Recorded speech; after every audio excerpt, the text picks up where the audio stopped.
விசுவாசமுள்ள ஜெபம் பிணியாளியை ரட்சிக்கிற பிணியாளிக்கு அற்புதத்தை கொண்டு வரும். நாம் ஜெபிக்கலாம். தகப்பனே, இந்த பிள்ளைகளோட விசுவாசத்தோட இணைந்து நான் ஜெபிக்கிறேன் அப்பா. இவருடைய வியாதிகள், பலவீனங்கள், வலிகள், வேதனைகள் எல்லாவற்றையும் சிலுவையில் சுமந்து முடித்து விட்டேன். யார் யார் சரீரத்தில் வலிகளோடு, வேதனைகளோடு, நோய்களோடு இயேசுவே எனக்கு சுகம் தாரும் என்று ஜெபிக்கிறார்களோ அவர்கள் மீதுமுடைய வல்லமை இறங்கட்டும்.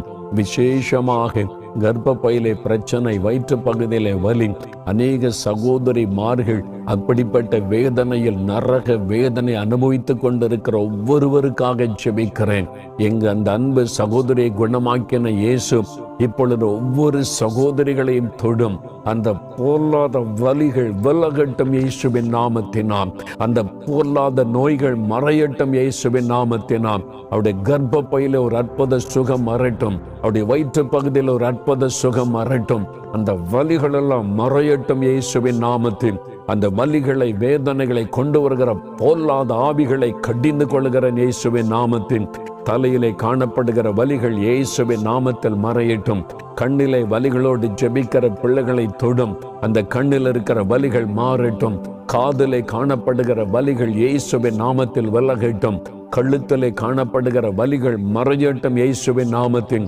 இருதயத்திலே காணப்படுகிற வலிகள், நெஞ்சு பகுதியிலே காணப்படுகிற வலிகள் இயேசுவின் நாமத்தில் இப்பொழுது விலகட்டும். அண்டூரை வயிற்றிலே காணப்படுகிற வலிகள், கை கால்களே காணப்படுகிற வலிகள் இயேசுவின் நாமத்தில் இப்பொழுது மறையட்டும். தலை முதல் கால் வரை சுகமளிக்கிறபடி வல்லமை இறங்கட்டும்.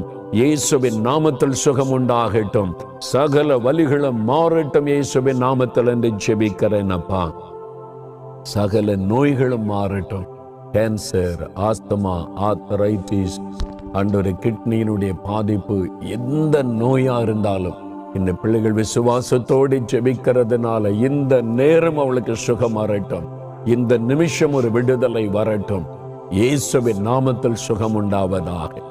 இந்த நாள்ல இருந்து நல்ல சுகத்தை காண செய்யும். உம்முடைய தழும்புகளால் குணமானோம் என்று வாசிக்கிறோம். நாங்கள் அதை விசுவாசிக்கிறோம். குணமாக்கினதற்காக ஸ்தோத்திரம். இனி எந்த வியாதியும் வேதனையும் வராதபடி காத்துக்கொள்ளும்.